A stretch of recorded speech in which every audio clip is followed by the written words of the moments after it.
Bonsoir tout le monde. Je m'appelle Sarah Taylor. Je suis l'ambassadrice du Canada au Thaïlande. Alors, je vous souhaite la bienvenue et surtout, je souhaite la bienvenue à Madame Kim Thúy qui se joint à nous en ligne de Montréal. Et bienvenue à ceux et celles qui sont présents ici ce soir avec nous à l'Alliance française de Bangkok. Et également, bienvenue à tous ceux et celles qui se joignent à nous en ligne. Donc, pour ceux et celles qui sont en écoute en ligne, bienvenue de n'importe où dans le monde, où vous vous trouvez. So, we're absolutely delighted to have with us tonight a very well-known Canadian author, Madame Kim Thúy, for a special discussion that takes place in the context of this month of la Francophonie, the month of March, and also, in addition, during a year-long celebration of the 60th anniversary of Canada-Thai relations. On a aussi avec nous sur la scène Émilie Pradichit du Manushya Foundation, un ONG travaillant sur les droits humains, particulièrement les droits des femmes, qui sera la modératrice de cette soirée, et M. Sylvain Bano, président de l'Alliance française à Bangkok. Et je dois dire que cette discussion avec Kim Thúy est une expérimentation. Jamais jusqu'ici l'ambassade du Canada en Thaïlande n'a diffusé en direct un événement comme celui-ci. On a fait beaucoup d'événements à l'Alliance, mais sans l'aspect en direct. Donc, on se croise les doigts pour l'aspect technique, mais on espère que tout va bien marcher. Et on est très heureux de pouvoir, étant donné les circonstances actuelles, peut-être de rejoindre un auditoire plus élargi à partir de l'Internet. We're also going to do something very Canadian tonight, some very Canadian mental gymnastics, because this is going to be a bilingual event with a fully bilingual panel. For those of you in the room or listening who are not Canadian, you may not be used to this, but this is something we do a lot in Canada because we're an officially bilingual country. So bear with us. We will be speaking in both English and French. That means for those of you both online and in the audience, please feel free when we get to the Q&A period to ask questions in English or in French, or in both if you like. Donc, juste pour répéter, cette discussion ce soir sera bilingue. Alors, n'hésitez pas pendant la période des questions de poser des questions en français, en anglais ou dans les deux si vous voulez. So, with that out of the way, why are we here tonight? Bien sûr, on est là dans le contexte d'une année spéciale, comme je disais, le 60e anniversaire des relations Canada-Thaï, et d'un mois spécial, le mois de la francophonie. And we felt like this was an occasion to shine a spotlight on the arts community in Canada, which reflects many of Canada's characteristics: diversity, creativity, innovation, excellence, and boldness. L'une de nos missions et de ma mission en tant que représentante du Canada à l'étranger est de célébrer ce dynamisme et de faire la promotion de nos grands artistes. Madame Kim Thúy, à mon avis, est d'ailleurs une ambassadrice de sa part de la culture québécoise et la culture canadienne par excellence. If you haven't already read them, I encourage you to read any one of her works, which are profoundly moving works, which make us ponder the meaning of life and of the human condition, the lived experiences of immigrants in particular, and of how cultures can mix together and produce something new and beautiful. Les thèmes qui sont abordés dans ces livres, dont le 4e vient tout juste de paraître, sont directement liés à notre travail ici. Parce que la francophonie, ce n'est pas seulement la langue et la culture, c'est également les valeurs, telles l'égalité, y compris l'égalité entre les hommes et les femmes, l'ouverture et le respect de la diversité. So, turning now to the works of our particular author this evening, Kim Thúy, j'ai personnellement fini la lecture tout récemment d'un de ses romans, Man, afin de bien me préparer pour l'événement ce soir. And I have to say I found in reading it that it had a great deal of resonance for me at many levels. It touches on some universal themes, of course, around love, around longing, around belonging, language, and maybe the most universal of all languages, food. And it is set in a number of different countries. But I have to say, for me, it was also very much about Canada. It was very evocative of Canada and of home for me, even though the focus is about an immigrant experience, and some of the book is set outside of Canada. But in a way, that's sort of what Canada feels like. So I very much enjoyed reading it, and I encourage others to read her works if you have not. So turning from the books to the author, you will hear more from Émilie in a minute about Kim Thúy herself. But let me just say that her careers, and it is careers in the plural, have brought her all over the world, including in the past, I believe, here in Thailand. Donc, nous aurions tellement aimé vous avoir parmi nous ce soir physiquement, ici, surtout comme vous avez un lien avec la Thaïlande. Et j'espère que dans un avenir pas trop lointain, nous aurons la chance de se rencontrer en personne. Et j'espère que ce sera ici à Bangkok. Mais bon, on va voir. Et pour l'instant, on a le plaisir de vous avoir avec nous virtuellement ce soir. So with those introductory words, I'd like to turn it over to Émilie, who will introduce our special guest, Madame Kim Thúy, tonight, and also explain the rest of our program. Et donc, je finis tout simplement en disant merci encore d'être parmi nous ce soir pour cet événement très spécial. Émilie, over to you. Merci Madame l'ambassadrice, thank you very much. Bonsoir à toutes et bonsoir à tous. Je m'appelle Émilie Pradichit, je suis la fondatrice et directrice de la Fondation Manushya. Comme Madame l'ambassadrice a mentionné, nous nous occupons de promouvoir et de protéger les droits humains des personnes marginalisées en Thaïlande et particulièrement également au Laos, et en particulier le droit des femmes, afin de combattre les inégalités sociales et l'injustice. Donc c'est vraiment un honneur pour moi d'être avec vous ce soir et de pouvoir introduire Kim Thúy, qui est vraiment une femme très inspirante, très passionnante et qui a vécu beaucoup de vies au cours de sa vie actuelle. Kim Thúy a quitté le Vietnam à l'âge de 10 ans avec les Boat People et elle a rejoint le Canada. Elle est passée par la Malaisie avant avec sa famille. Ils y sont restés 4 mois dans un camp de réfugiés. Vous êtes diplômée en traduction et en droit. Vous avez travaillé en tant que couturière, interprète, avocate. Vous avez également été propriétaire d'un restaurant.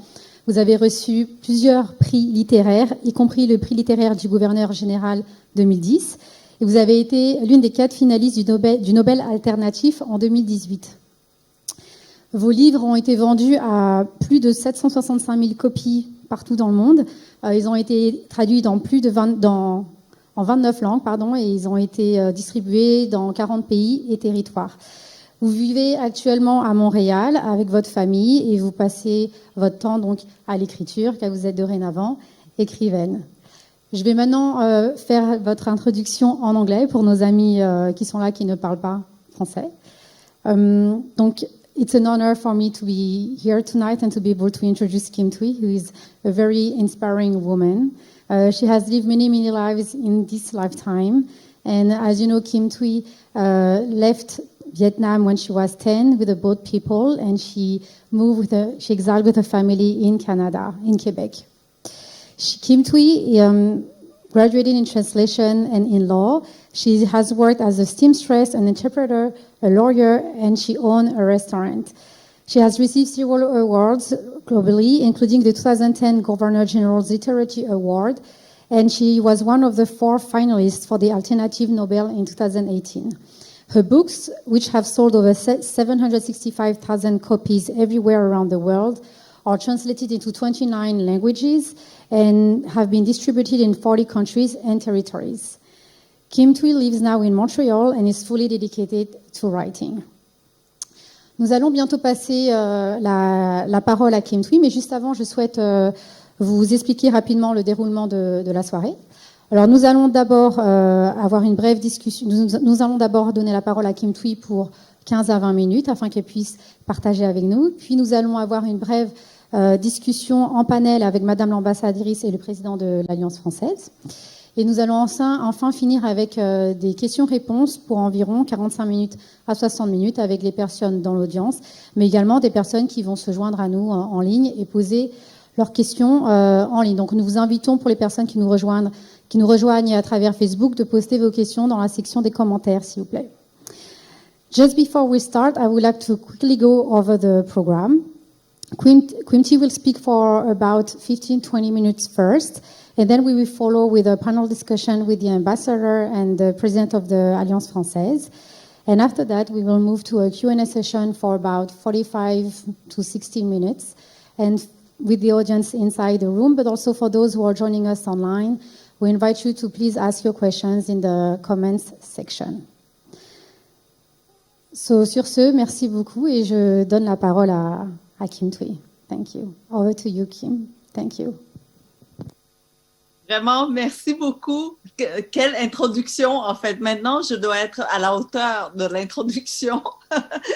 J'aurais vraiment aimé être avec vous parce que je porte la Thaïlande dans mon cœur. On a vécu seulement 2 ans à Bangkok, mais j'ai accouché mon 2e fils à l'hôpital Bumrungrad.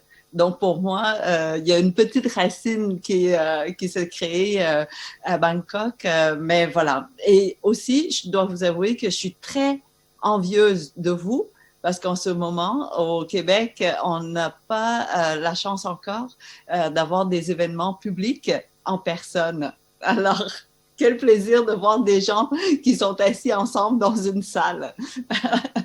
Alors, je vais, parce qu'il n'y a que 15 minutes, donc ce que je vais faire, je vais vous présenter vraiment, je vais vous parler un peu comment je suis arrivée au Canada et l'accueil que nous avons reçu, parce que c'était vraiment le point de départ de l'écriture pour moi. Et vous allez voir... Il y a eu plusieurs métiers entre ce premier moment et l'écriture, sauf que c'était un moment déterminant pour m'emmener jusqu'à l'écriture. Alors, on a quitté le Vietnam en 1978, soit 3 ans après la fin de la guerre au Vietnam. Quand voilà, il y a eu une guerre qui a duré assez longtemps, presque 20 ans, entre le nord et le sud du Vietnam. Et en 1975, le nord a gagné contre le sud et tout le pays est devenu un seul pays, réunifié. Et puis, comme vous le savez, après une guerre, il y a toujours une période de transition. Et donc, cette période de transition était très difficile pour nous parce que je viens du sud du Vietnam, du côté des perdants de la guerre. Et donc, on a été obligés de quitter le pays et on s'est enfui par bateau. Et par pure chance, on a réussi à arriver jusqu'en Malaisie. Et I just want to thank Thailand also because you have hosted so many refugees in your country, Vietnamese refugees, and of course it was very difficult for any country to have so many refugees arriving on their land, on their territory, and so. We got selected by Canada by pure chance again. We didn't know where we could go to, and Canada was the first country that came to our refugee camp when we were there. And we got chosen because my father volunteered as an interpreter for the Canadian delegation. And at the end of the day, one of the Canadian agents gave us a spot, basically gave our family a spot to come to Canada. Et parce que mes parents parlaient déjà français, on a été choisi par le Québec, qui est la province francophone du pays. Et une fois arrivé au Québec, le gouvernement a décidé de nous emmener dans une plus petite ville que Montréal, elle se situait environ à 1 heure de Montréal et s'appelait Granby. Mais nous, évidemment, on ne savait pas que Granby existait. On a juste suivi l'autobus.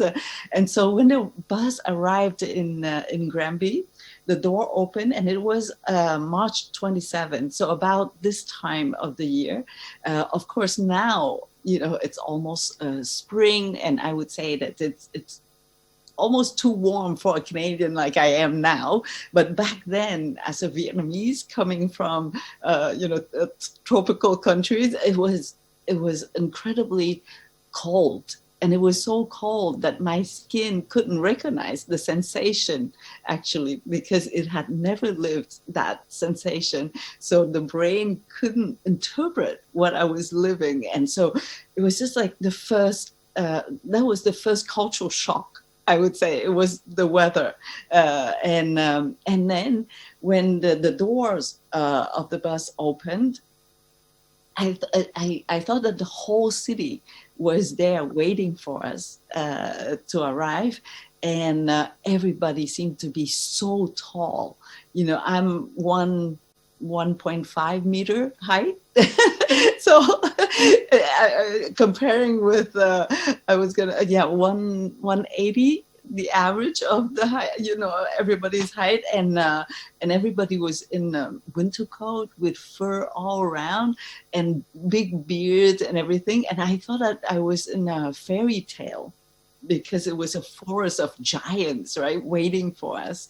And so that's another shock. So when we stepped out of the bus, another shock was that these people who we didn't know, we met for the first time, they took us into their arms and held us there. And in my case, because I was so small and so light, they lifted me up, not only me, but many people, many of the Vietnamese were lifted up in their arms. And being an Asian, we're not used to be so, to have people so expressive or and so affectionate, basically, to hold us this way.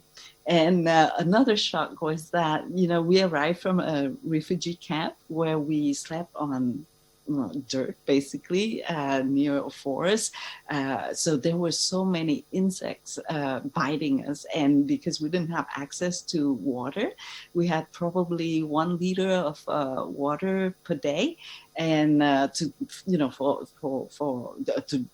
for drinking, washing, cooking, everything. So all these infections, all these bites became infected very quickly. Et en plus, on avait des poux dans les cheveux. Et on avait, parce qu'on n'avait pas accès au feu comme tel, on ne pouvait pas bien bouillir de l'eau. Alors, on tombait malade. On avait de la diarrhée chronique tout le temps. So, we were not really attractive to be touched, basically. We knew that we were not very clean. But these people, they did not hesitate, not even 1 second, to hold us in. Now that I'm 52, I don't know if I would hold that little girl, in my arms, because it was not really nice to look at. And the last shock, I would say that, in the camp, we didn't have any water or electricity. So, of course, we didn't have any mirrors. So we had not seen ourselves physically for a while. And I would say that the first time that we saw ourselves again was not in a mirror, but it was really in the eyes of these people who were waiting for us in the parking lot, because they looked at us as if we were treasures falling from the sky. And so the first time that I saw myself again was in the eyes of these people. And I promise you that I had never seen myself as beautiful as that moment.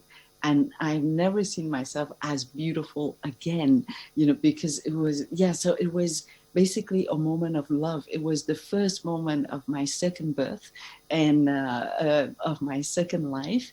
And because these people spoke French, the language of French, that language that I heard for the first time in Canada, became my second mother tongue. And and also it's the language of love, because that love was so pure. So now when I write, it's impossible to write in a different language than French, because my only objective when I write is to share beauty of us humans, beauty of situations, beauty of pure beauty. And so when you write about beauty, it's not possible to use a different language than the language of love. And this is how I see, this is how French is to me. And l'anglais, well, I haven't had I didn't have the chance to go to school in English, but since I'm in Canada, I have the opportunity to have English classes. But in Quebec, it was not so well developed. I would say that there was only 1 hour a week for English. So my English, as you can hear, is not so good. But I had the opportunity to use English when I was a lawyer. So when I speak English, I feel like I'm more like a businesswoman than I'm a lot harder in English than in French. Alors, je devrais peut-être vous parler en français. C'est mieux, c'est plus doux, c'est plus tendre. Alors, je ne sais pas si j'ai déjà abusé mes 15 minutes, oui. Je vais vous laisser me poser les questions parce que je peux parler pendant 7 jours sans m'arrêter. Ou sinon, pendant 7 heures, au moins, comme Fidel Castro, quand il faisait des discours. Donc, je vais vous laisser me poser les questions. Merci beaucoup, Kim Thúy, pour ces paroles vraiment très, très fascinantes et inspirantes sur votre parcours, votre arrivée au Canada, mais également le passage par le camp de réfugiés en Malaisie. Justement, puisque vous parliez de votre arrivée au Canada, dans ces cas-là, je vais donner la parole en premier à Madame l'ambassadrice Taylor afin qu'elle vous pose sa question en premier. Merci Amélie. Je m'excuse, je vais peut-être faire juste un tout petit peu d'historique avant de poser la question. So I'll keep it very short, but I did want to just give a little bit of context to this question, because especially for those in the audience who are either not Canadian or are younger than you and me, this may all be news to them. But I also am of an age where I remember when the boat people, as you were known then, arrived in Canada. And what was really striking then was the fact that for the first time ever, Canada tried a new program that we still have now, where in addition to government sponsorship of refugees, there was private sponsorship of refugees. So I sort of had the experience in a way of being at the other end of what you've just described, because the church that my mother belonged to sponsored a refugee family.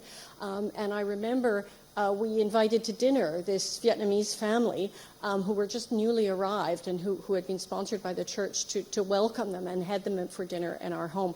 And actually, maybe just as a little extra aside, as a sort of strange historical loop to that, my father had actually had some experience in Vietnam, because he was also a diplomat, and he was of a generation of young diplomats, young Canadian diplomats, who were sent to serve in what was then known as Indochina, because Canada was one of the 3 countries that were part of the so-called International Control Commission that was trying to monitor the Paris Peace Accords during the temporary period of peace in Indochina post-war.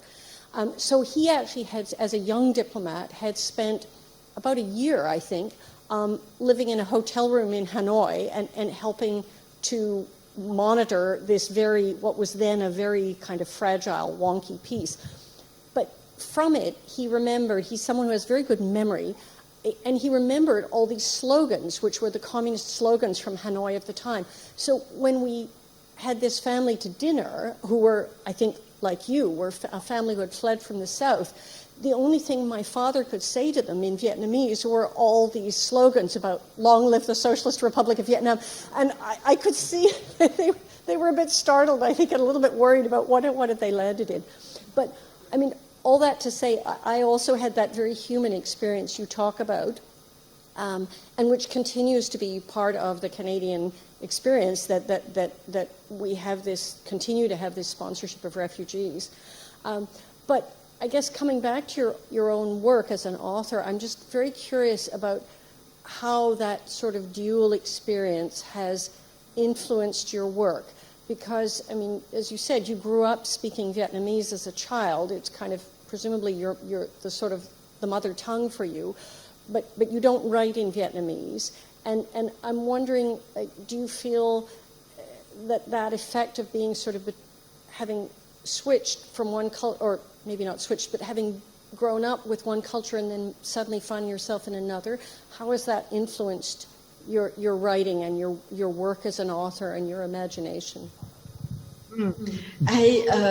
For sure, I think it's impossible for me now to separate what is Vietnamese and what is, French or Canadian. Not French from France, but really French from Quebec, of course, because I have never had the opportunity to live in France. So I would say that my French is really from Quebec, and it's quite different. Since the French in Quebec, I would say that it has the influence of the English culture, the Anglophone, the English-speaking culture from Canada. And vice versa, I think that the English in the rest of Canada is also influenced by the French culture from Quebec. So it's quite different. Well, I don't know if it's quite different, but it's different from the American English, I think. So we're quite particular in that sense. And I think one culture does, bring a lot of things to the other one. And since I've lived now in Canada for 42 years, I would say that, of course, the cultures are all mixed up. But the most important thing I think is that I would never be able to write the way I write if I was not a Canadian, because then I would write about Vietnam probably as someone who is quite saddened by the Vietnamese War, the way we left, and the country that I had grown up into when as a young child.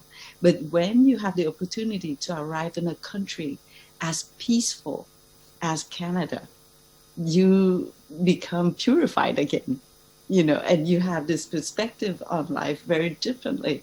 And so I now see Vietnam with so much love and affection, with the same kind of generosity, I would say, as Canada. And again, I would repeat this, but Canada is so peaceful, and this peace is so precious. And it gives us, and I know we rarely talk about peace in Canada because we have it. We only talk about peace when we lose it, right? When you have it, you never talk about it. And so I would never, I don't know who to thank for having put me on this, territory, and to give me this kind of, and peace is, to define peace is so difficult and so easy at the same time.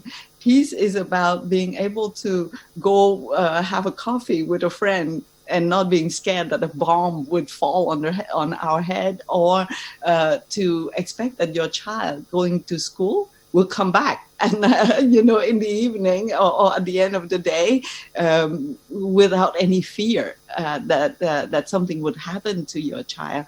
And so peace is very simple, but it's very, very precious and rare.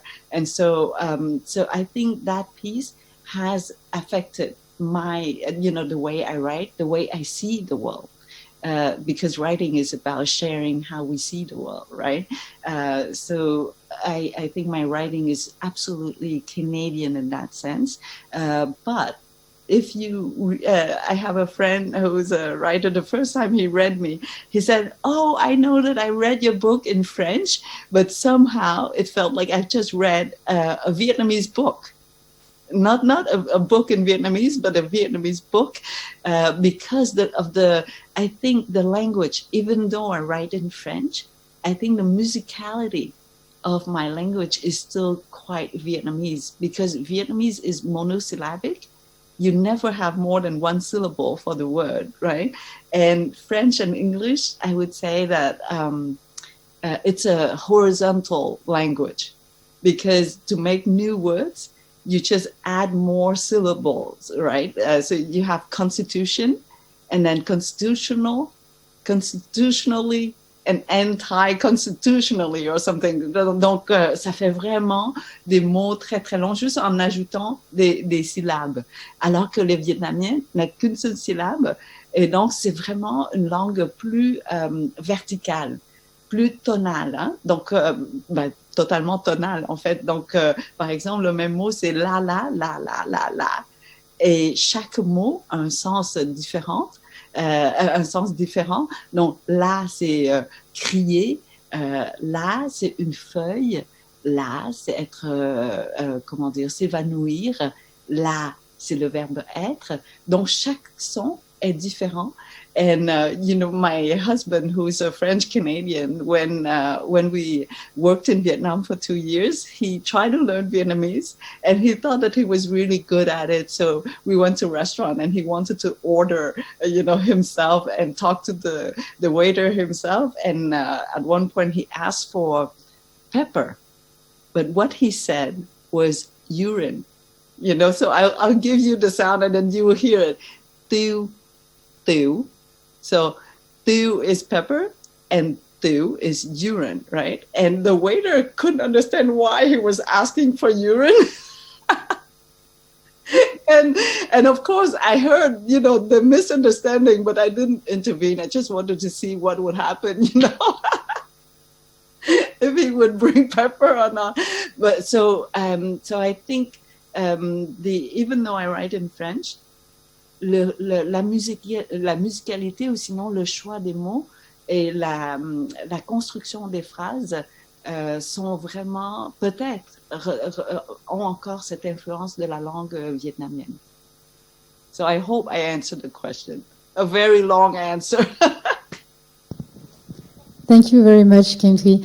The way you describe how you were welcomed by Canadians, and in particular people from Quebec, it's a very beautiful story, and it really tells a lot about Canada and how Canada is a welcoming country, and the immigration politic of Canada, which is, I think, one of the best in the world and very exemplary. I mean, if many countries could follow the same way, the way they welcome refugees, the way they welcome migrants, I think the world will be in a better place, and most refugees would have a beautiful destiny like you had.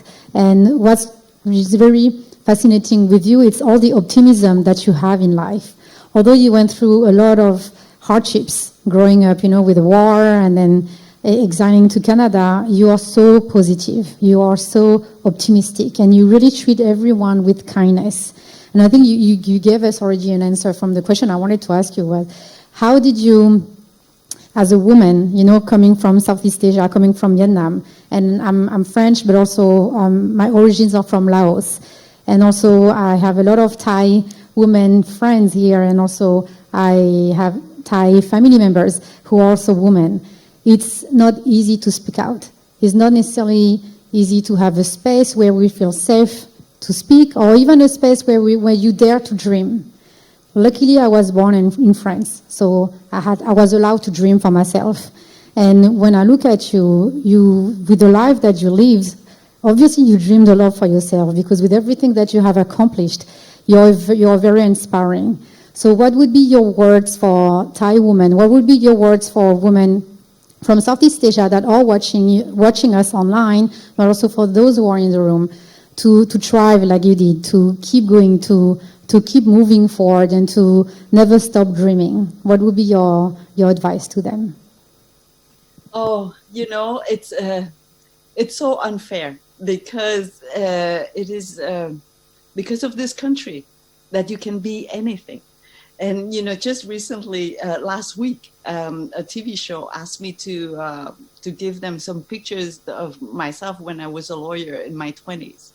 And I didn't, I didn't think I had any pictures of myself. So I had to dig into a big box of things. And finally, I found 2 pictures of me back then. And then I was so surprised to see that on those not official pictures, but I was on official, meetings and events and so on and so forth. And so and I realized that I was the only woman surrounded by 10 men, really bigger men than me. I was this little tiny woman in the middle of these men. But at the same time, on the picture, I could see that I was very at ease, very comfortable.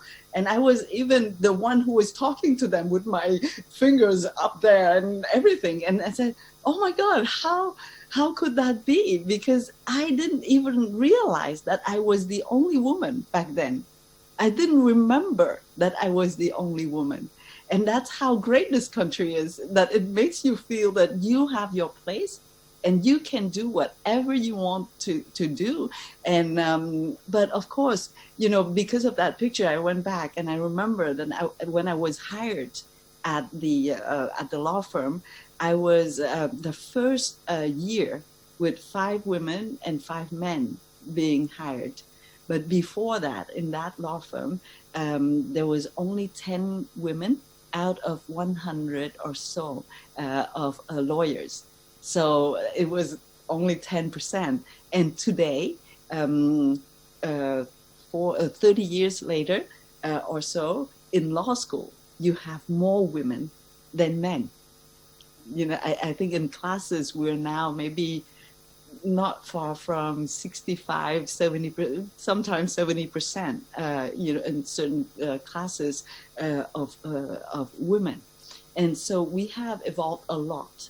And that's because women here, the structure of this society allows women to go ahead.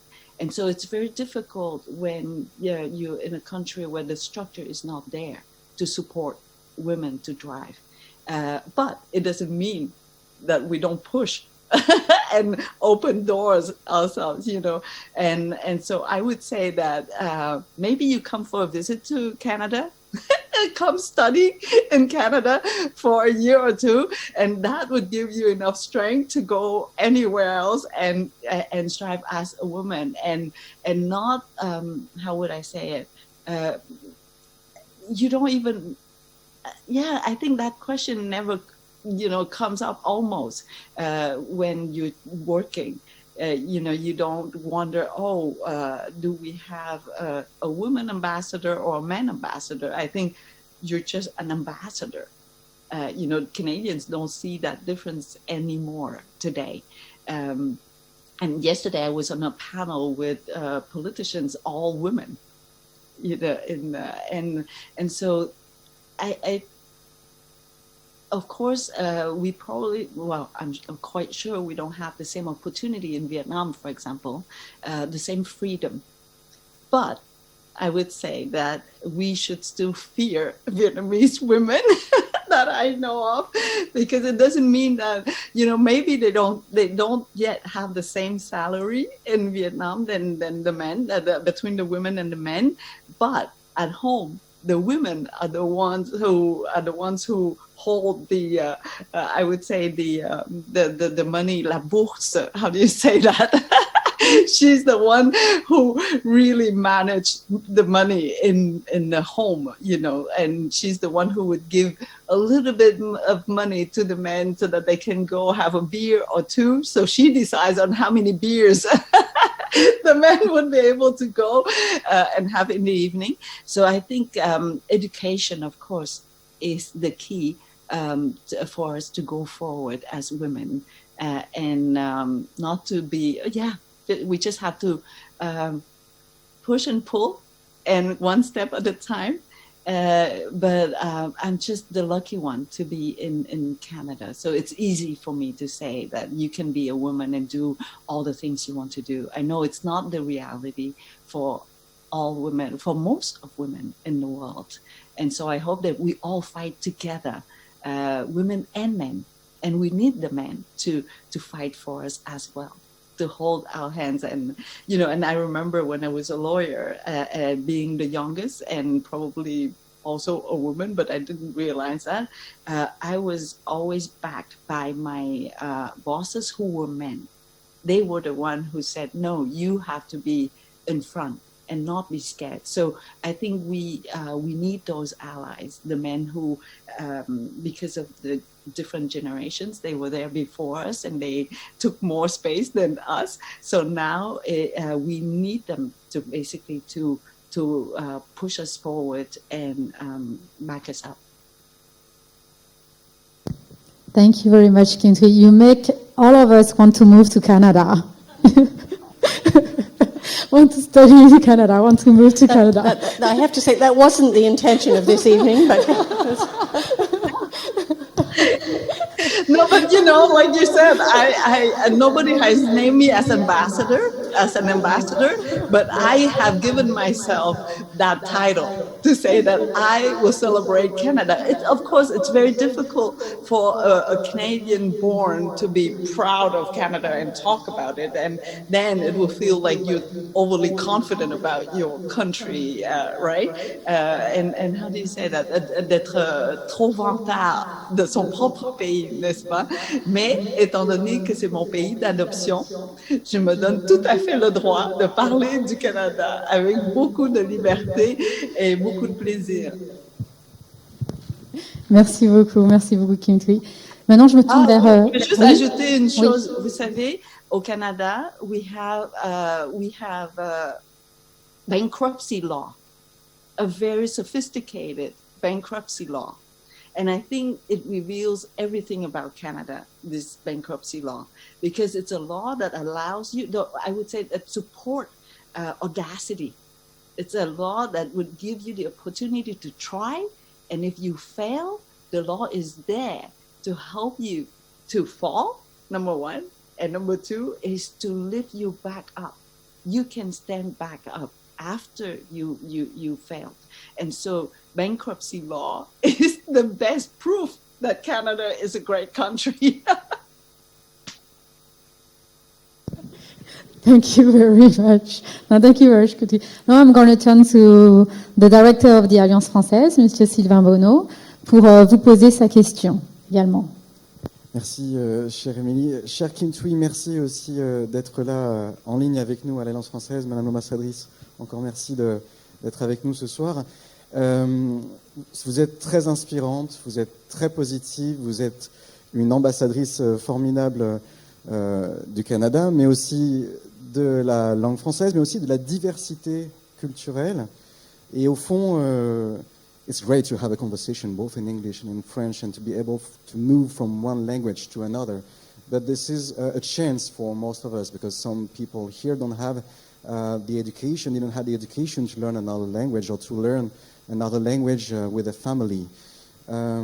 Et ça, c'est bien de le redire que il y a des gens pour qui c'est naturel de pouvoir parler plusieurs langues et c'est une manière de pouvoir s'ouvrir à plus de façons de penser, de façons de voir le monde, d'œuvres d'art, de voyages, d'études, et que parfois les chances dans la vie, évidemment, commencent par l'éducation et elles peuvent aussi commencer par la langue.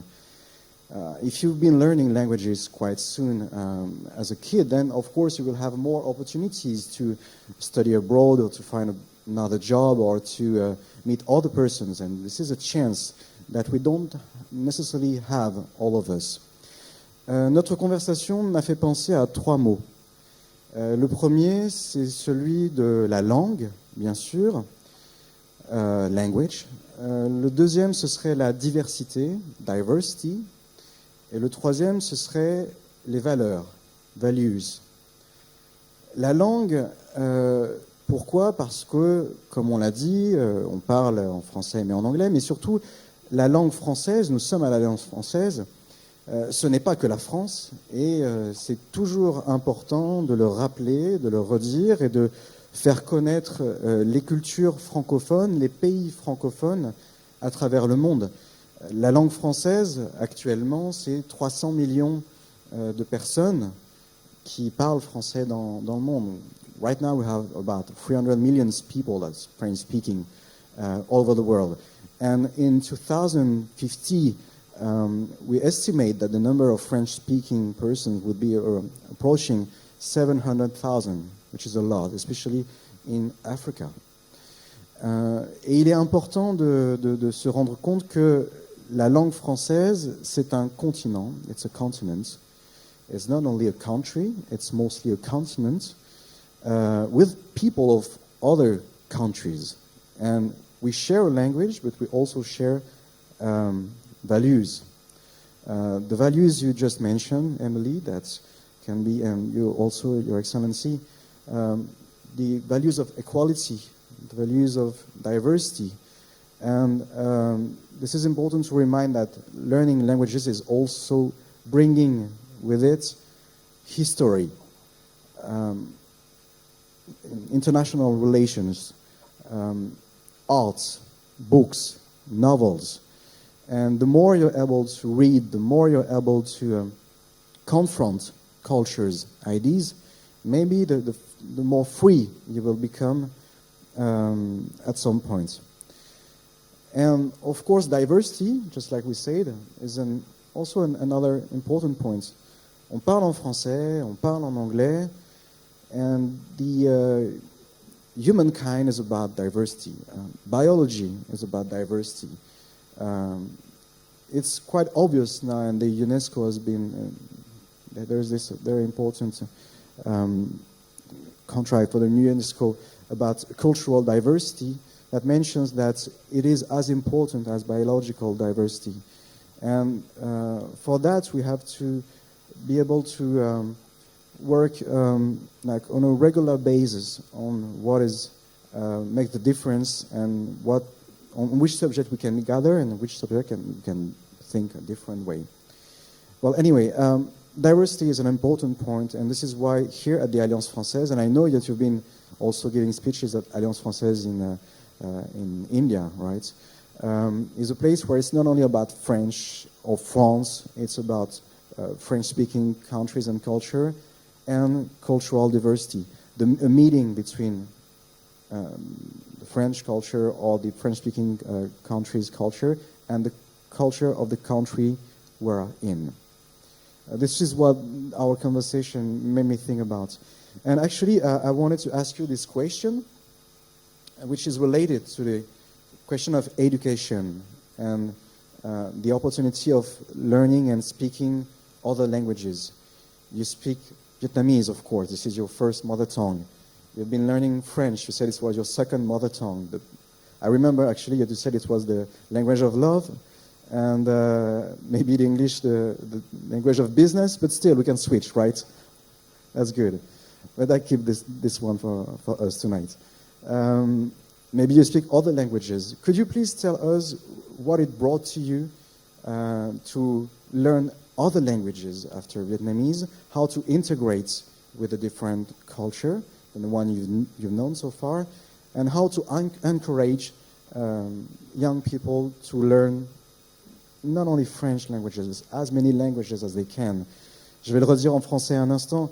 Pourquoi est-ce qu'il est important d'apprendre d'autres langues? Vous qui avez appris une langue un peu plus tard, je sais que vous l'avez apprise enfant, mais vous avez dû arrêter pour la reprendre plus tard. Qu'est-ce que ça vous a apporté en termes d'analyse du monde, d'ouverture sensitive? Et qu'est-ce que vous conseilleriez aux plus jeunes qui parfois hésitent à apprendre de nouvelles langues? Je vous dirais la première raison pour apprendre le français. Et je ne peux pas parler de beaucoup de langues parce que je ne connais que 3. Mais il y a une raison pourquoi vous devez apprendre le français. Even though, I would say each language carries not only, a way to communicate, but a whole culture, right? And so the more languages you have, the more cultures you get to hold basically in you, and the more concepts of the world you would own. Et je vais commencer, in English, you have the expression home sweet home, an expression that doesn't exist in French. And so when you don't know English, you miss out on that sensation to come home and say home sweet home, and it's just so beautiful and so sweet, to when we say it. But also, in French, we don't have a translation for the verb to long for. And it's so beautiful to long for something, right? Or to long for someone. So French has a different way to express that. And also in English, you have this, because somebody has said it to me once, and it was so beautiful. And I wanted to write it in French, but I couldn't find the translation. And because he said something about the Vietnamese dress, he said that the Vietnamese dress stirs his soul.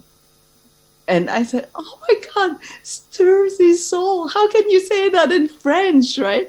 But on the other hand, in French, you have the word gourmand et gourmandise.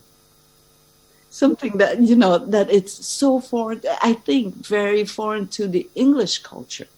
Because English culture, you don't stay at the table for, long periods of time and have long meals, dinners which would last for 3-4 hours or more, whereas the French would have this tradition, this culture to eat for a long time, not because you're hungry, but because of pleasure. So gourmand and gourmandise is about eating with pleasure, but a little bit of guilt, because you're not supposed to eat any more of this, chocolate. And this is too much already. But you continue because it's so joyful. How do you say that? Agréable, right? And so in English, you would have only the word gluttony. And gluttony is one of les 7 péchés capitaux, right? That you should not do gluttony. And in French, we have it. We have glouton, exactly like gluttony. So that's pure guilt. There's no pleasure in eating with that word.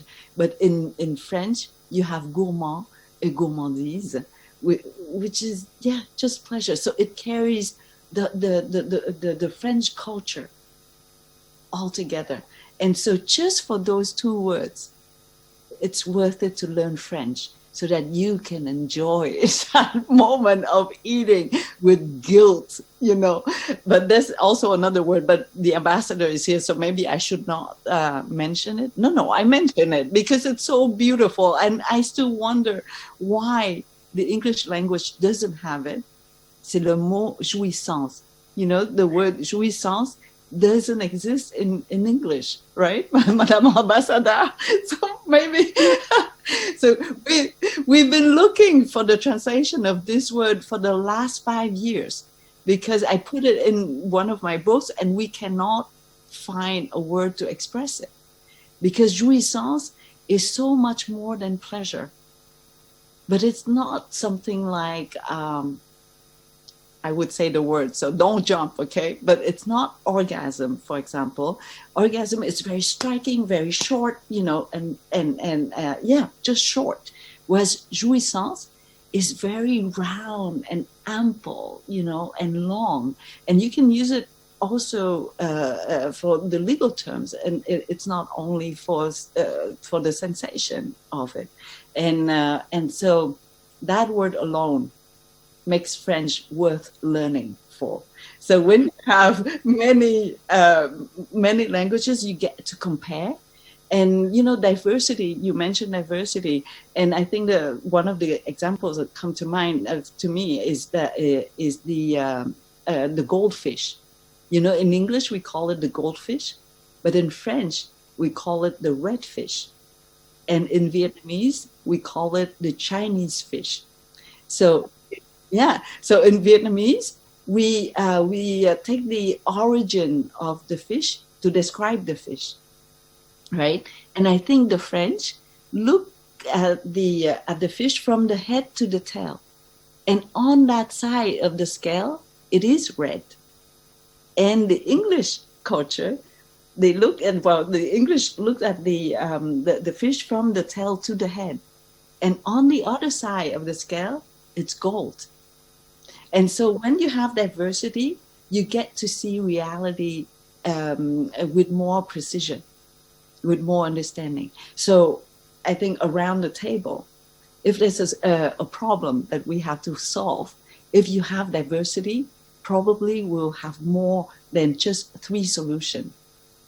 The 3 people together would give us at least 9 solutions. And this is why diversity is so beautiful, and diversity through languages is so rich because of the cultures coming into each language.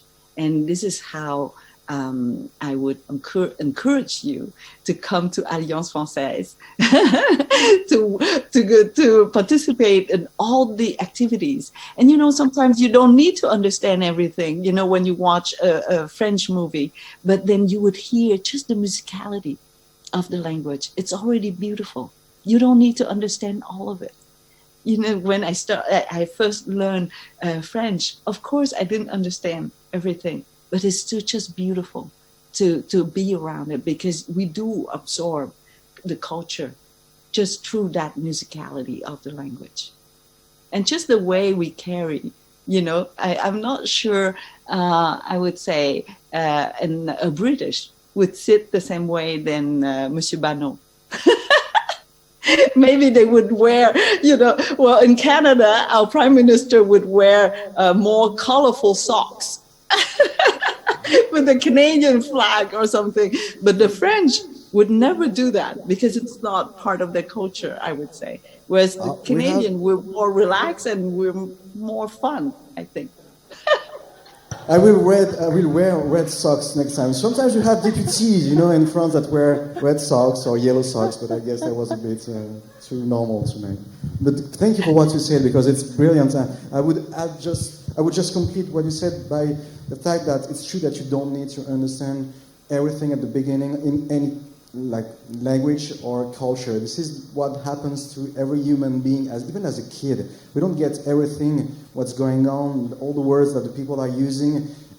We can be in our own culture. It can happen even with a different working space, or people from another group of, I would say, people who don't share just the same habits.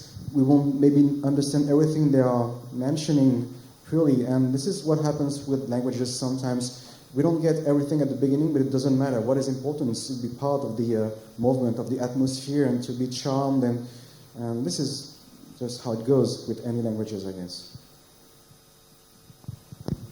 Thank you very much. Thank you very much, Kim Thúy. Thank you, Sylvain.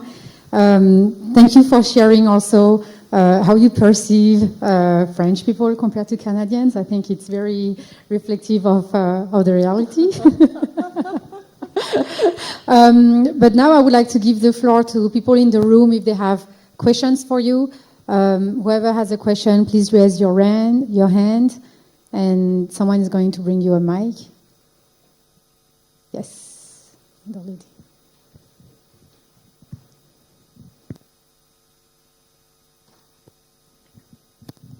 Hi. Thank you so much for doing this for us tonight. I had a bit of a lighter question. I was just curious what the Vietnamese words are that you feel cannot be expressed in French or English, that have a certain resonance for you still, that you wish existed in the other languages. I'm sorry, I couldn't hear you well, but I think you asked me about Vietnamese words, right? That cannot be expressed in English or in French? Yes, things like ăn cơm or something like that just doesn't, still has a strong resonance for you. Yeah. I would say food. So many words in food because we don't have the same weather, right? I cannot compare with the French in Africa. Probably there are more words spoken in French in Africa. But if you compare with the French that I know from Quebec and from France, then because of the climate, right? We don't have the same climate, so we don't have the same food, we don't have the same ingredients, and so I would say that there are so many words in food that you cannot have the equivalent in French or English. For example, the Vietnamese cuisine is very much about herbs, fresh herbs.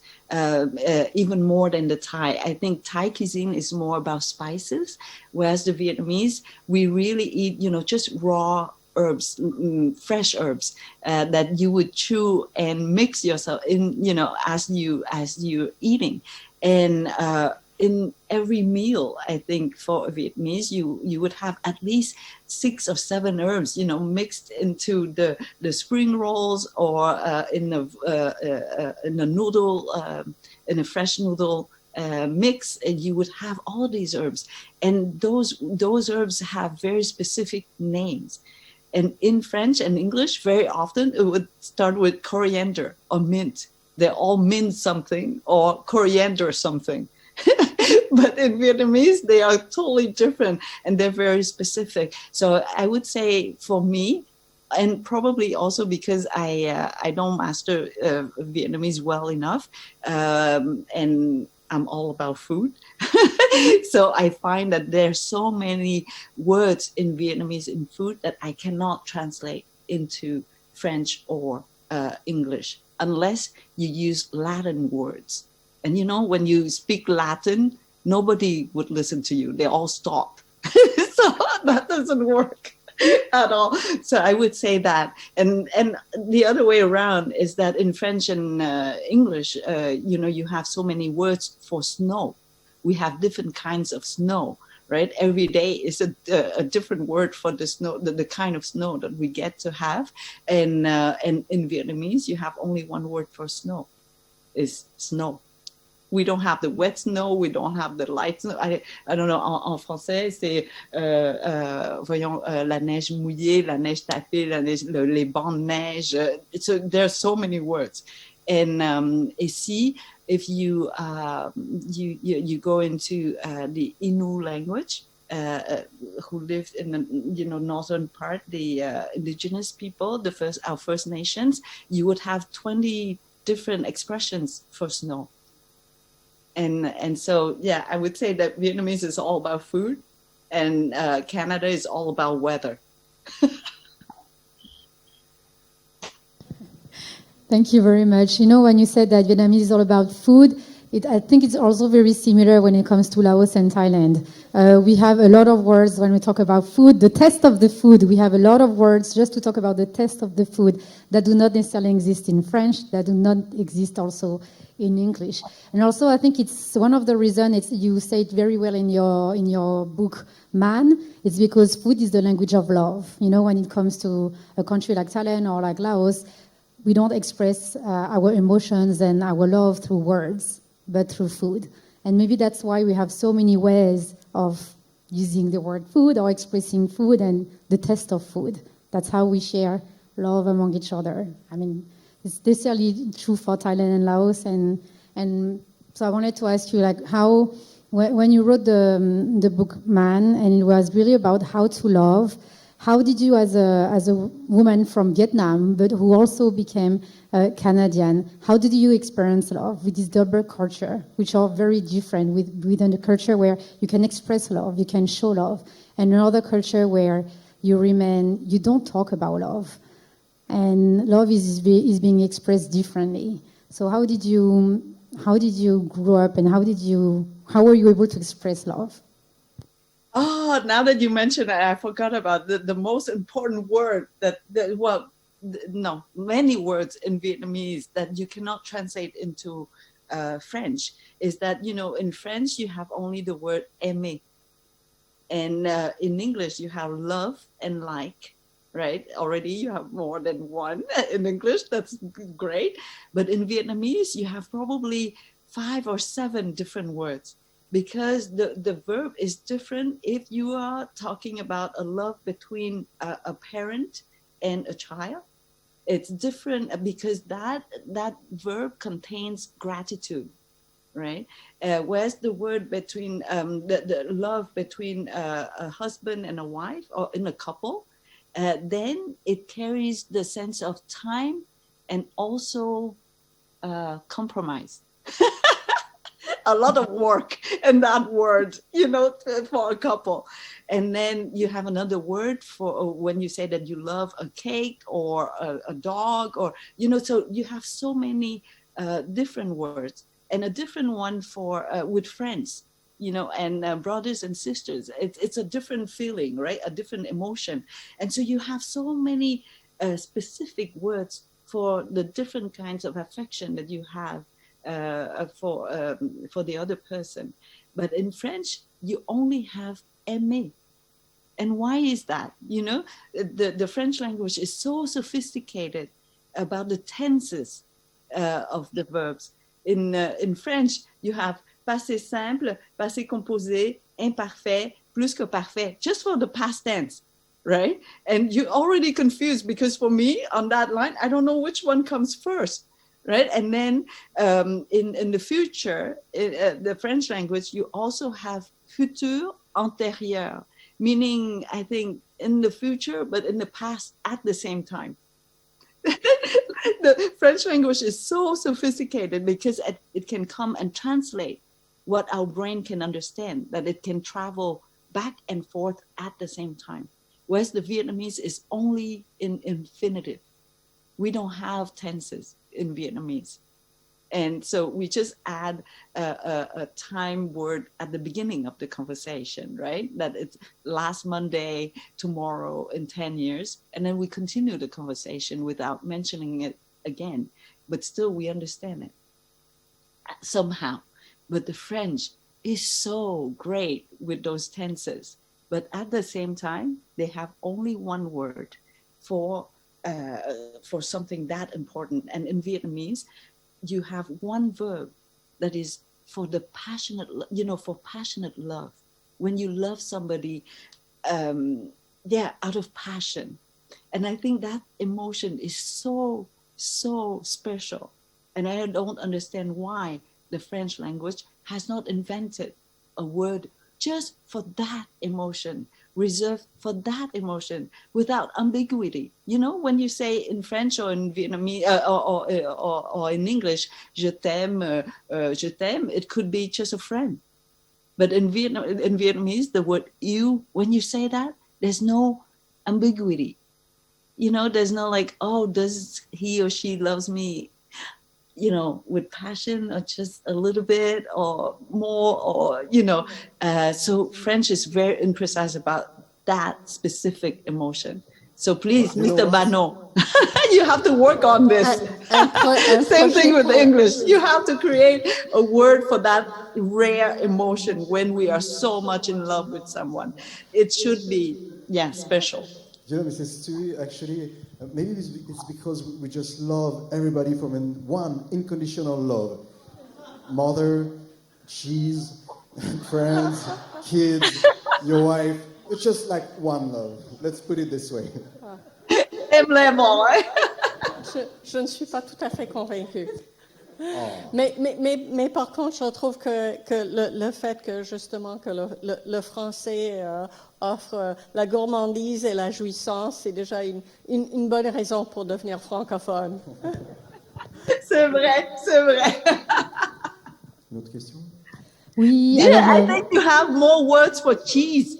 There are so many words for cheese. We use all the vocabulary we had for cheese. Now we don't have enough vocabulary for love.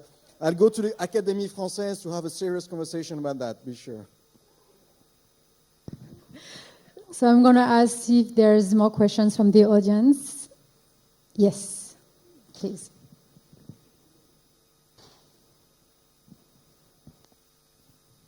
All right, thank you. Madame Kim Thúy, I just want to say that I had a distinct pleasure of reading your books. I found out about it, I think, maybe 2-3 years ago, and I enjoyed it so much. And of course, you know, a lot of the things that you said today make the book more, make a lot of sense to me. The book makes a lot of sense to me now with all the things that you've said about your experience as a refugee. And of course, you know, your insight into knowledge, because you do play around with the words a lot in your books. And even as a Vietnamese, I learned a lot of new things about the Vietnamese words that you used in the books. So thank you so much. It was a distinct pleasure. I have a question, a little bit not as light as the conversation we just had. So in your book, Rue, I think, you said, one of the first things you said about arriving in Canada, not with the giant Canadians at the airport, but about feeling very naked. And then I understood that, you know, 30 years later you went back to Vietnam for the first time in the 90s. What was in your mind when you arrived in Vietnam for the first time? Oh, you know, when I went back to Vietnam the first time, I went back as a lawyer. And the mistake that I made was that I thought that I was a Vietnamese because I have the face for it, right? But I was from the south of Vietnam, so when I got sent back to work in Vietnam, it was in Hanoi, and as you know, Vietnam was separated for 20 years, so the language and the culture have evolved differently, you know, from in the north and in the south. So when I arrived in the south, in the north, it was like a new country to me, just for, you know, the words, the accent, the way that people carry themselves. Even it was totally different. So I would say that it was fortunate that I came back to a country that I thought I knew but didn't know, because then it gave me the opportunity to learn the culture all over again, from scratch almost. If I arrived in Saigon, I would have family. I still have family in Saigon. Then I would fall right back, you know, into something that I already knew. But because Hanoi was so foreign to me, that I learned from scratch, you know, and that gave me an how would I say it? An open mind. To say that I know nothing. So that really helps, you know, when you don't know. And I remember the first person that we met with my boss, it was the Minister of the Environment. And when I left, you know, I knew the word minister because there was one in the family. So I knew that word. But environment, the concept didn't exist in the 70s. So there was no word for environment. And so I didn't know what he was saying, because he said, yes, hi, I'm the Minister of Environment. And so I translated only by sound. So I said to my boss, I said, oh, he's the Minister of the School of Lips.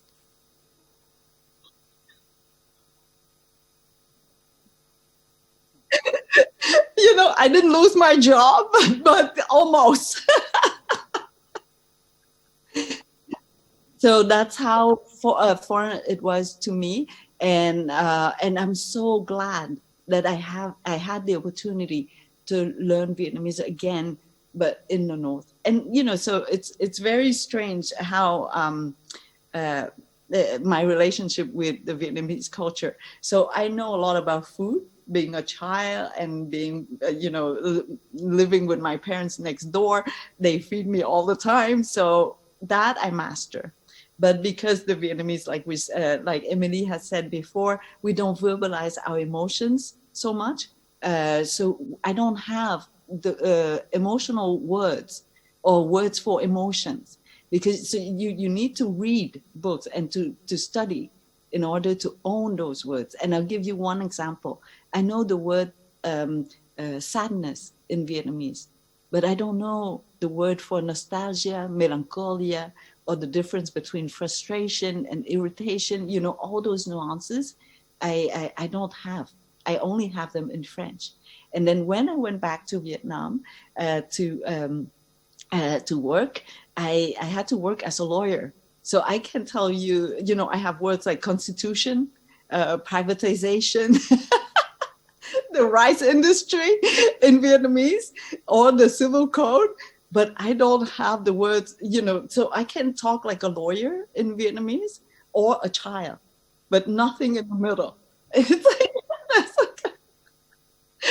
so yeah, so when so that's how the Vietnamese could tell that I was no longer a Vietnamese in daily life, you know, when I lived in Hanoi, I would say.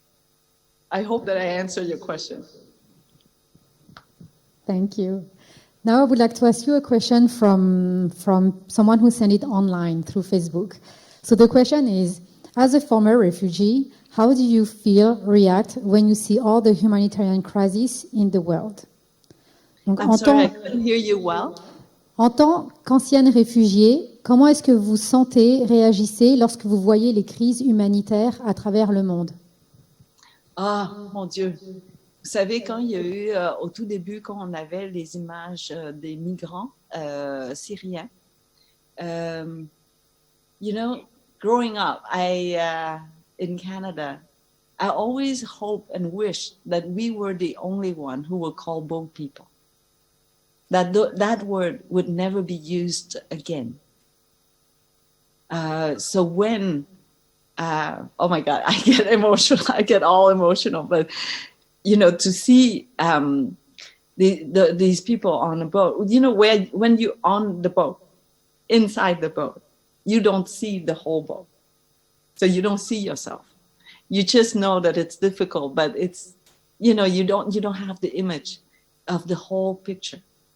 And also because the Vietnamese boat people is not written anywhere, it's not in any history book. So in a way, you don't need to know. Almost, you don't need to go back to that spot. But then when we saw, I saw the pictures on, you know, images on TV of the crisis that we're still living right now. You know, I kind of lost faith a little bit in us, in humans, for a while.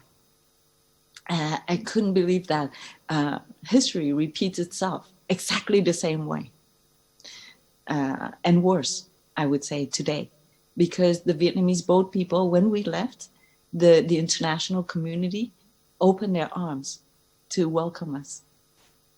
You know, we were, how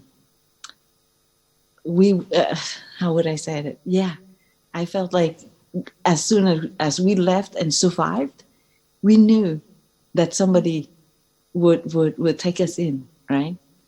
But it's not the case for the migrants today.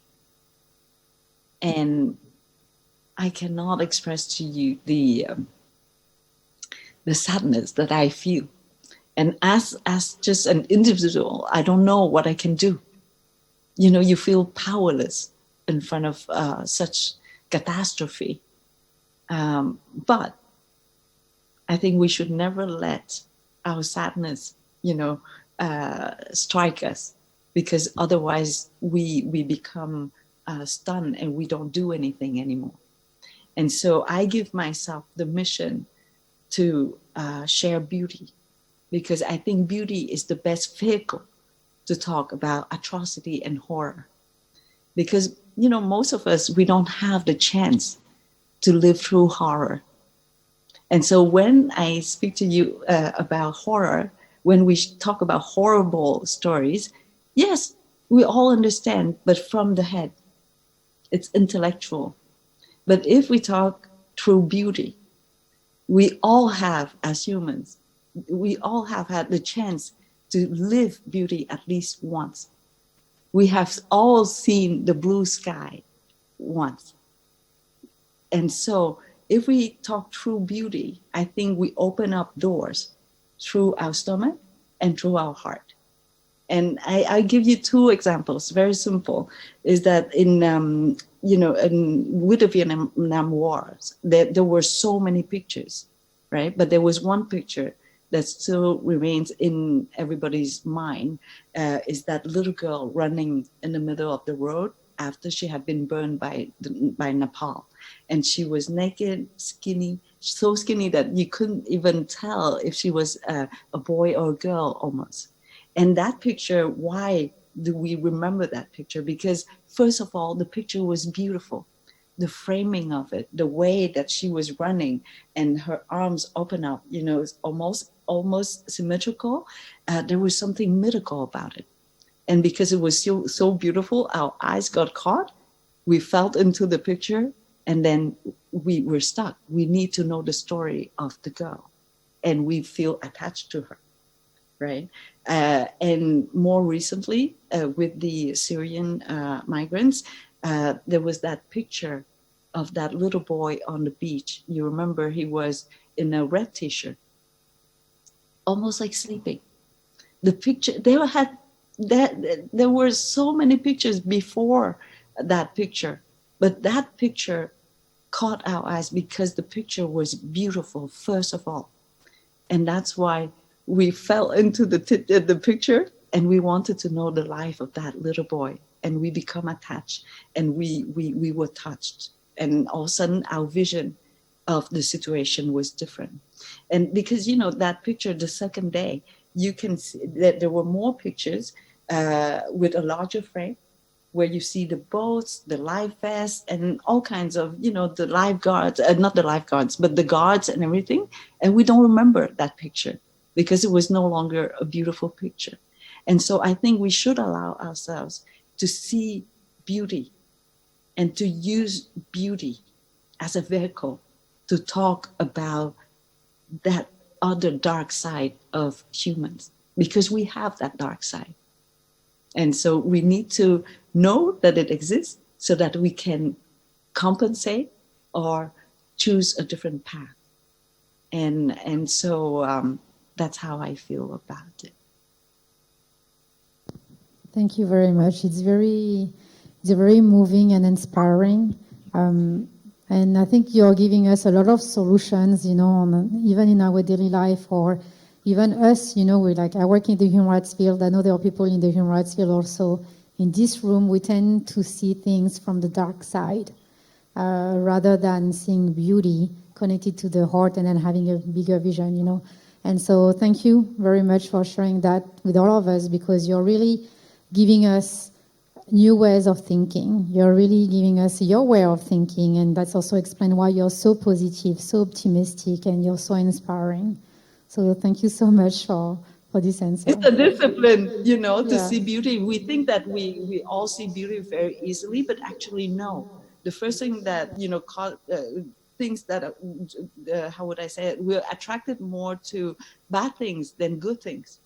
Because if you, you know, you go on a highway, you would see accidents, you would look at accidents, but very rarely do you pay attention all the little wildflowers on the side of the highway. You know, maybe one person out of 10 would notice the little flowers on the side. But the good news is, if we practice ourselves to see beauty often enough, it will become a reflex.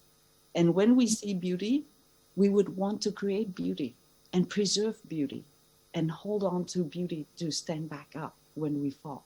And so I think it's a discipline. It's almost like a sport. And Mr. Bano, maybe you can translate this into Russian. Dostoevsky, he wrote that La beauté nous sauvera le monde. Да, конечно. Можно по-русски, если хотите, но это, наверное, не очень удобно сейчас. Не знаю, наверное, здесь есть несколько людей, которые говорят по-русски. Нет? Есть? Ah, есть отдельно. Oui, alors en français, peut-être pour traduire un instant ce que vous avez dit, c'était passionnant, c'était très beau, et je partage totalement ce que vous avez dit sur le fait que la capacité à voir la beauté, c'est comme une discipline qu'il faut entretenir, parce que quand on s'entraîne à voir la beauté, on veut la préserver, on veut la créer, on veut la transmettre, et que l'esprit humain a plus facilement la tendance de voir les choses négatives, et que c'est une discipline qu'il faut préserver et entretenir, et je suis totalement d'accord avec vous, et c'est extrêmement, comme le disait Émilie, touchant ce que vous dites, et inspirant. Et je reprends l'image dont vous parliez d'un enfant syrien, où c'est à la fois terrible et beau à dire, mais pour que l'esprit soit marqué plus fort, il faut que le cœur bouge avec lui. Et malheureusement, certaines images vont nous faire prendre conscience de choses tragiques plus fortement, mais on a besoin de beauté aussi, pour qu'elle ne soit pas que intellectuelle. Et cette beauté, nous l'expérimentons tous un jour au moins une fois. Vous avez parlé de ce ciel bleu, mais la beauté est presque accessible à tous plus facilement. La tragédie aussi, peut-être, pas dans les mêmes circonstances bien sûr, mais entretenons la beauté, et entretenons la beauté grâce à des gens comme vous qui la transmettez, la préservez dans ces petits objets qui sont tellement précieux, que sont les livres, que sont les pages, qui sont l'agencement de quelques mots, de quelques lettres réunies, et qui vont pouvoir transmettre le sentiment d'une beauté que quelqu'un un jour a ressenti, et que des centaines d'années après, que ce soit Dostoïevski ou Kim Thúy ou d'autres artistes et écrivains, nous permettront de nous-mêmes devenir des ambassadeurs de la beauté à rechercher, à préserver et à transmettre. Merci beaucoup. J'ai une autre question qui vous est destinée venant également d'Internet. Donc, quelle sorte de difficultés avez-vous eu besoin de conquérir durant votre parcours pour devenir une auteure réputée? What sorts of difficulties did you face and have to overcome in Canada en route to becoming an accomplished author?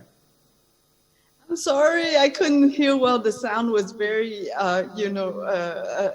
it was very. There was a lot of echo. Could you repeat it again, please? What sort of difficulties did you have to overcome in Canada in order to become an accomplished author? I don't know if I call them difficulties. Like athletes, when you want to become stronger, you have to add weight. So, and if you want to become faster, you have to add distance. If you want to be more, agile, you have to add height. So I don't feel that they are difficulties. They are part of a training to become stronger and to become faster and to become more resilient and more resistant. And so I don't know. I always see them as opportunities to become better, a better version of myself. And I'll give you one example. I was born with so many allergies. I was allergic to le poisson, les œufs, les fruits de mer, le lait, le froid, le vent, anything. I was allergic to life, I think, I would swell up from everywhere. And somehow, after the 4 days in the boat, because the boat was about 10 meters long and we were 218 people in there, so we were really jammed, basically. We were, not sitting, just being held by other people in the boat, because it was we were so many. And because in that boat, of course, we felt sick a lot, so people vomited, and because we were so tightly, how do you say that? Tellement proches les uns des autres que when someone vomited, they vomit on their neighbor, right? And but life is fair because I also vomit on them, so we all vomited on each other, right? And because of that mixture of antibodies, I've become stronger. When I arrived in Malaysia, the first meal was sardines that the Red Crescent given to us, and in the camp we had fish 6 days out of 7. And now I live in a country where it's not 28 degrees, but minus 28 degrees and a lot of wind today. And I have no problem at all. So I would say that it was an opportunity for me to become so much stronger. You know, today, I don't know what would kill me. It's really terrible because I have received all these, you know, antibodies from everybody that, and so is it a difficulty or is it an opportunity? You know, because I didn't speak French when I arrived here. And so I had the opportunity to learn a new language. And because Canada has 2 languages, you know, we are bilingual. So you can say that I was forced to learn a second language, or you can say it's an opportunity to learn a second language and to use it, because we can learn a language and never get to use it, right? But in Canada, you get to use both of the languages all the time. And so, I don't know, again, to me, it's an opportunity to become a better version of myself. Merci. Votre vision de la vie est vraiment très, très inspirante et vraiment, on a envie de devenir comme vous, de voir la vie comme vous, de réfléchir comme vous, de penser comme vous. Non, merci beaucoup pour être exactement comme vous êtes. But you know, like right now with the virus, you know, Canada had never faced, you know, something, well, in modern times anyway, something as exigeant, difficult, right, as a country, as a, you know, for the entire population. But because of this pandemic, I think Canada has become stronger, and we will be better at the next catastrophe. Now we're trained. Now we know how to respond. So between the first confinement, the first wave, and the second wave, we are already better at responding. And so, yes, of course, we've lost many things, but we have also gained a lot. And so I think we have become a stronger country also because of this virus, because we've seen where our weaknesses are in the structure. And so we have create something new to make everything better, a stronger structure. So yeah, I think that there's always a way to look at it. And, you know, there's an expression in English and in French also, I think it's the same. When a half full or half empty glass, you know, and I never know which one is negative, because, you know, when it's half full, it's because you already taken, you know, part of it inside you. And when it's half empty, it's because you still have space for more. You can take more. So to me, life is like a buffet. You know, there's so much food and I only have one plate. I cannot take them all. So, or I would say that life is like a waterfall. You know, it's like waterfalls, and I only have one glass to take in all that water. And so I think maybe this is what life is about. It's waterfalls. Non, vous vivez vraiment la vie à 100% et à 1000%, je dirais même. C'est vraiment inspirant, encore une fois. J'aimerais savoir s'il y a encore des questions. Oui, Alexander. Yeah.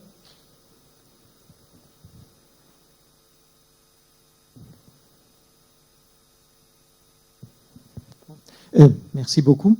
Je voudrais juste encore demander un peu sur votre, comment dirais-je, trajet professionnel. Your way, I mean, seamstress and lawyer and owner of a restaurant and writer, it's so diverse. It's hard to say it's a development which would logically move from one step to the other, but how did you develop from all these different, whatever, steps in your life to being an author now? Est-ce que vous pouvez répéter la question? Parce que c'est ça, il y avait trop d'écho. Pardon. Je voulais juste savoir votre trajet professionnel, comme tailleur, comme propriétaire de restaurant, comme avocate, écrivaine. C'est tellement divers. Bon, je dirais, d'un côté, c'est pas une suite logique ou évidente. Comment ça s'est passé? Aussi, si je compare avec moi-même, je suis fonctionnaire avec le même employeur pendant 35 ans. C'est tout à fait différent. Et alors, ça m'étonne un peu comment on peut, disons, changer de profession comme ça. Ah oui. Ah, vous avez... D'accord. Comment est-ce que j'ai changé de profession et c'est ça et comment ça s'est fait? Vraiment parce que j'ai un don, le don de dire oui.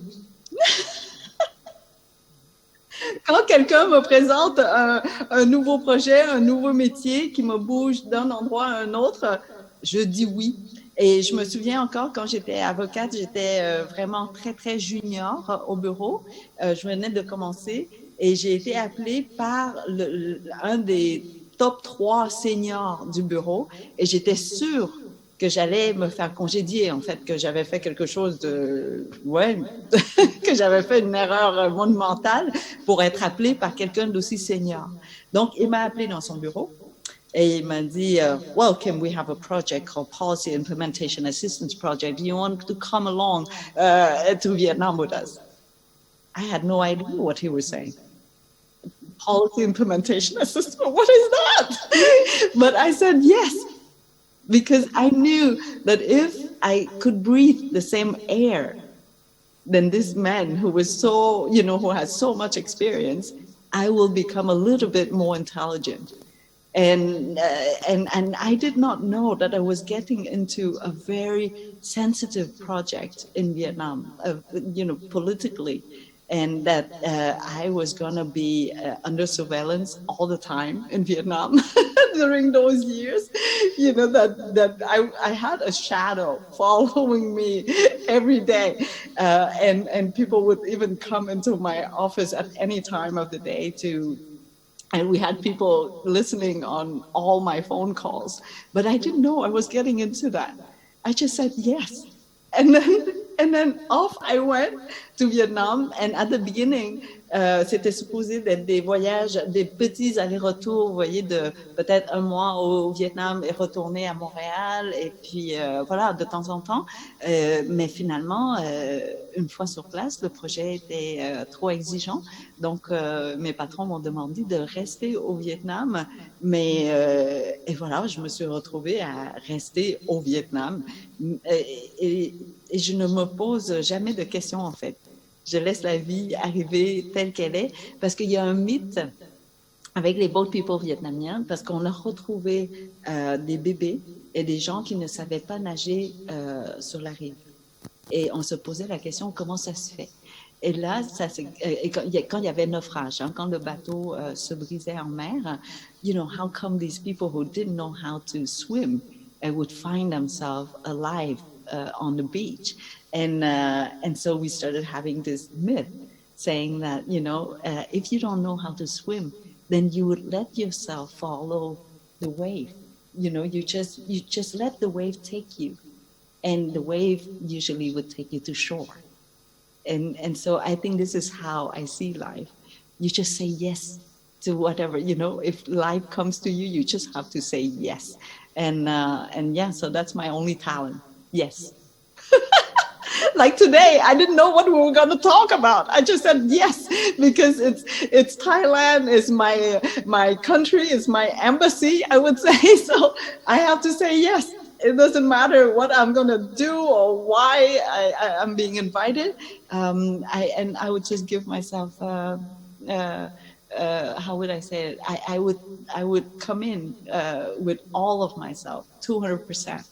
And that's how all these different professions came to me. So one person after the next and after the next. Like the book, I didn't know that I was writing.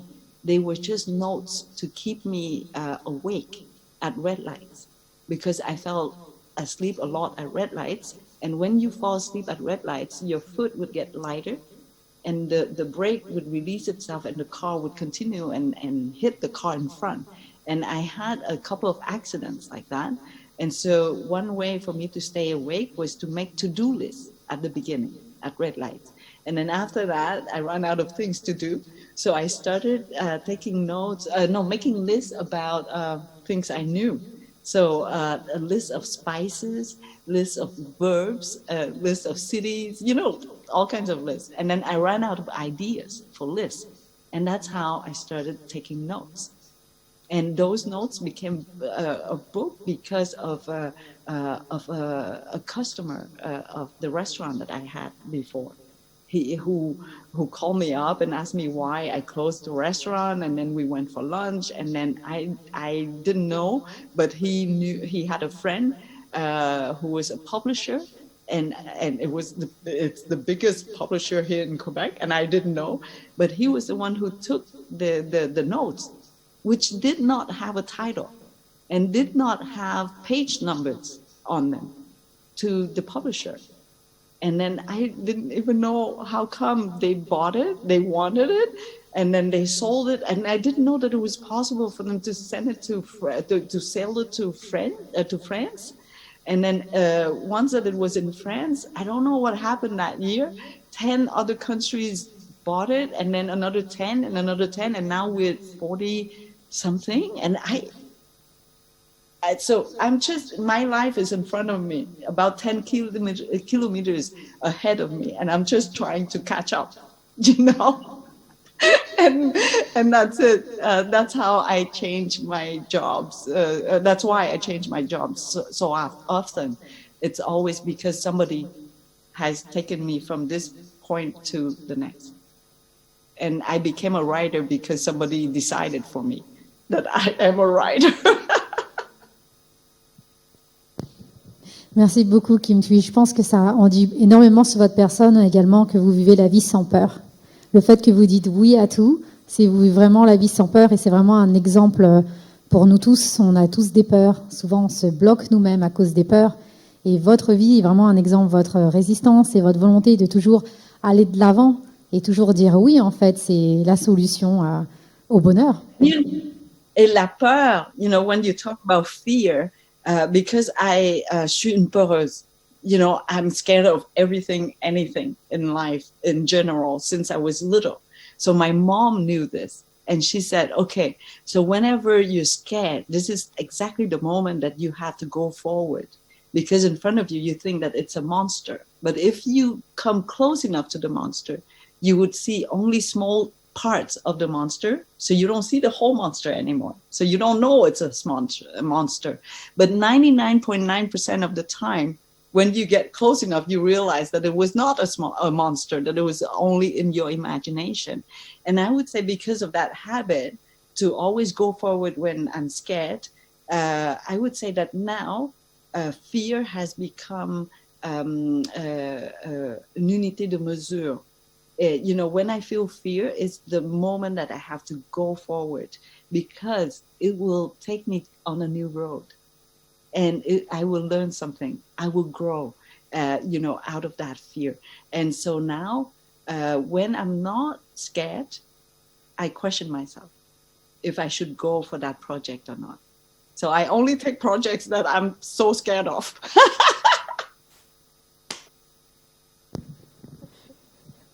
Merci beaucoup. Non, merci beaucoup pour votre philosophie. C'est vraiment, moi, ça, j'ai envie de devenir comme vous, penser comme vous et de m'améliorer dans la vie, vraiment. Il nous reste vraiment plus que quelques dernières minutes avant de clôturer notre discussion. Donc, je vais donner les derniers mots de la fin aux panélistes. D'abord à Madame l'ambassadrice. Merci beaucoup. Et merci beaucoup, Kim Thúy. C'était vraiment une discussion passionnante et très inspirante, je crois aussi.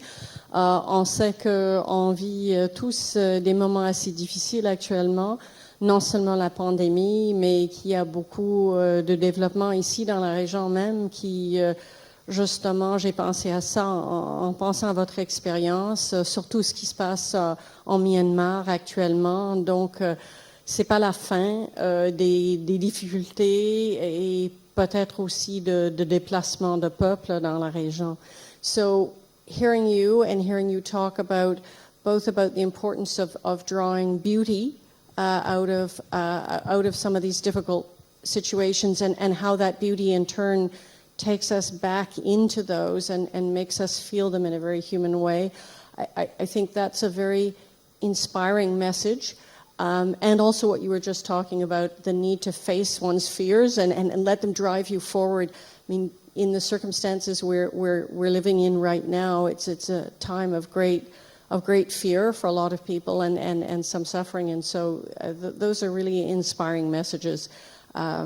Donc je crois que c'est vraiment, si on en avait besoin, c'est encore la preuve que la littérature, c'est d'une importance capitale pour nous quand on pense à comment vivre notre vie. Donc, je vous remercie beaucoup pour cette inspiration.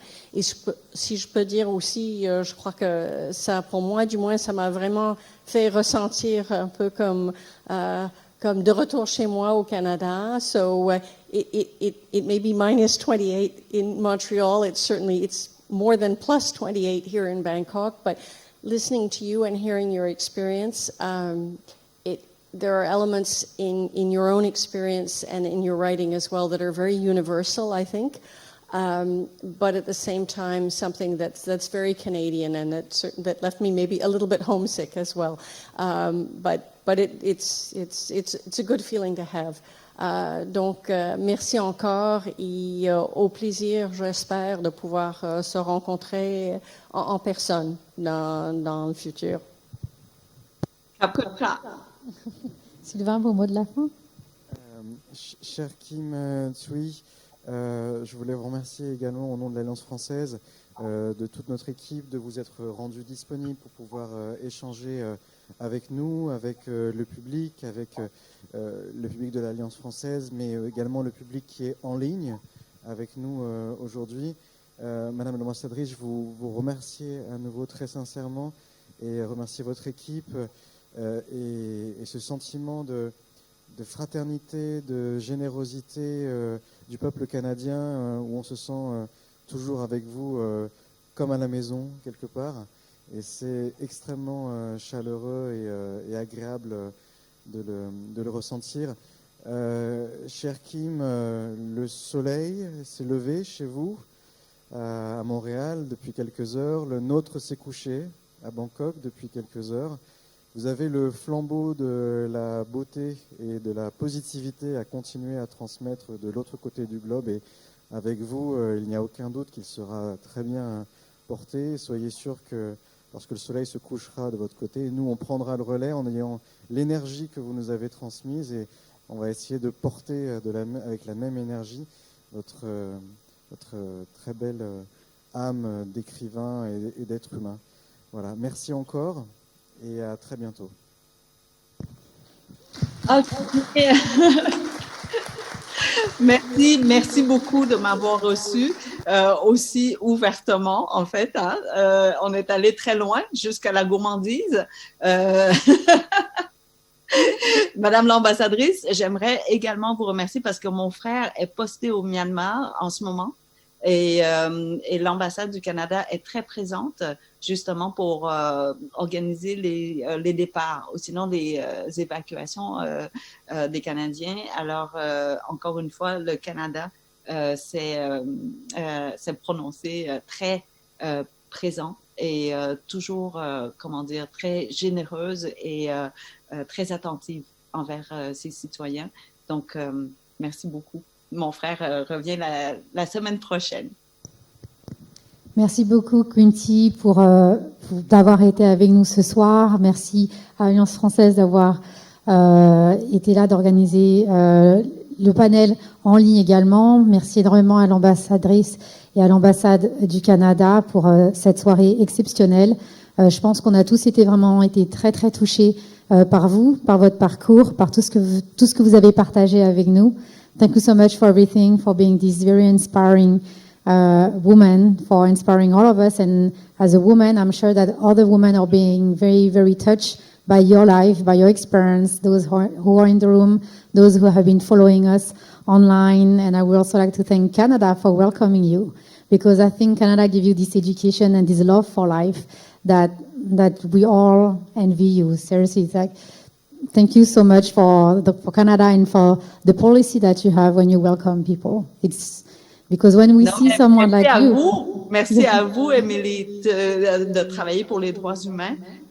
Sans vous, hein, on n'avancerait pas. So thank you very much for doing the work that you do. Et Monsieur Bano, de tenir le fort pour le français. Alors, si vous avez besoin de moi, vous avez juste à appeler maintenant que vous avez le numéro. D'accord? Je vais vous soutenir pour le français avec plaisir. Et Émilie, je vous envoie beaucoup de force pour continuer cette bataille, en fait, pour nous faire avancer, pour mieux protéger les humains.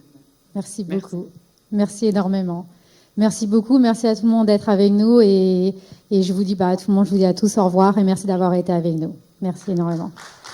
Captain Ka.